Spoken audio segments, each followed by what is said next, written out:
छात्रों, आज का प्रश्न है विश्व व्यापार संगठन व इसके कार्य लिखिए। तो विश्व व्यापार संगठन की आवश्यकता क्यों पड़ी, और इस चीज़ को, ये प्रश्न जो है परीक्षा में ज़्यादातर पूछा गया है, तो इसलिए इस प्रश्न के लिए आप तैयार कर लें।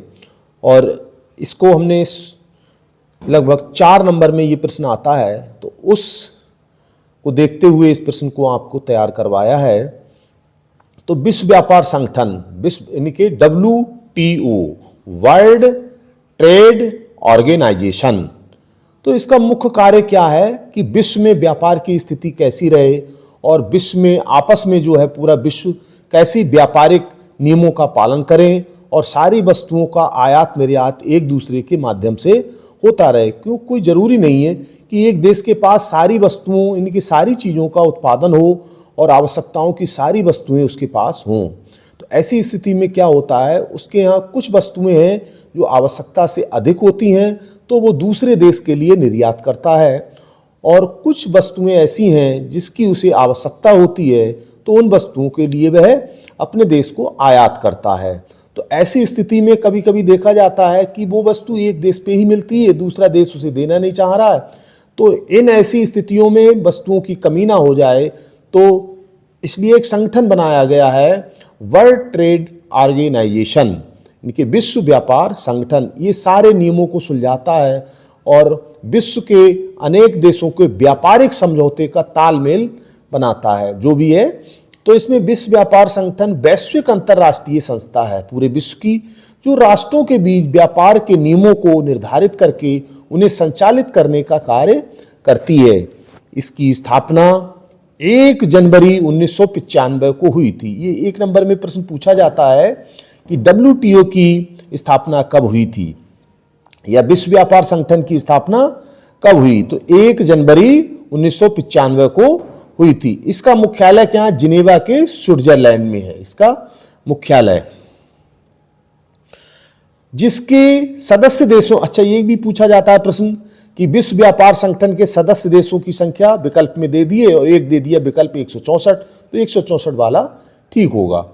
जो व्यापार समझौतों को लागू करने, विवाद सुलझाने और व्यापार को सरल पारदर्शी बनाने का कार्य करती है। कौन, WTO, वर्ल्ड ट्रेड ऑर्गेनाइजेशन। अगला, विश्व व्यापार संगठन के कार्य क्या हैं वो देखते हैं। विश्व व्यापार संगठन के अनेक कार्य हैं। नंबर 1, व्यापार वार्ता और समझौतों को लागू करना। नंबर 2, व्यापारिक नीतियों की निगरानी करना।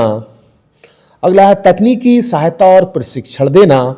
कभी कभी आवश्यकता पड़ती है, एक देश के पास संसाधन है लेकिन कुछ तकनीकी व प्रशिक्षण का अभाव है, तो उसके लिए अन्य देश से वो प्रशिक्षण उपलब्ध करा के और उस देश की आवश्यकताओं को पूरा कराने का प्रयास करता है। अब हम अपने ही देश की बात करें तो हमारे देश में बहुत सी अनेक लौह अयस्क है, अनेक धातुएं हैं, लेकिन कुछ धातुएं ऐसी हैं जिनका हम पूर्ण रूप से उपयोग नहीं कर पाते। जापान जैसा देश है और हम, जबकि लोहा धातुएं हम जापान के लिए देते हैं और हम वहाँ से क्या मिलता है हमें, जापान एक अपना पहले मोटरसाइकिल में आता था कार्बेटर, अब भी आता है। अनेक पुर्जे जो हैं, वाहनों के पुर्जे वहीं से आते हैं।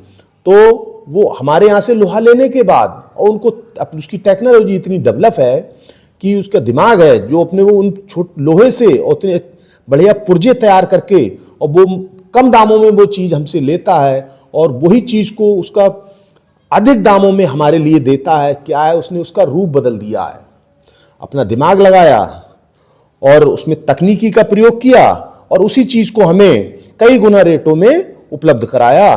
तो ऐसा तकनीकी के कारण होता है। अगला, व्यापारिक बाधाओं को कम करना। कुछ नियम ऐसे हैं उनको वो घटाने का काम करता है, आपस में सुलह कराता है। अगला है अंतर्राष्ट्रीय संगठनों का सहयोग। और अगला है व्यापार संबंधी विवादों को समाधान करना व सुलझाना। तो इनको एक एक करके हम थोड़ा सा विस्तृत आवश्यकता पड़े तो अपने शब्दों में थोड़ा लिख देंगे। वैसे तो आप इतना लिखेंगे यही पर्याप्त है और इसमें सब कुछ समावेश हो जाता है। तो इसलिए विश्व व्यापार संगठन व इसके कार्य ये प्रश्न ठीक है, परीक्षा में लगातार पूछा भी गया है और इसके आने के भी चांस हैं और इसमें से छोटी छोटी बातें भी पूछ ली जाती हैं। आप इस प्रश्न को ठीक से तैयार कर लें और चैनल को सब्सक्राइब करें, शेयर करें, लाइक करें। धन्यवाद।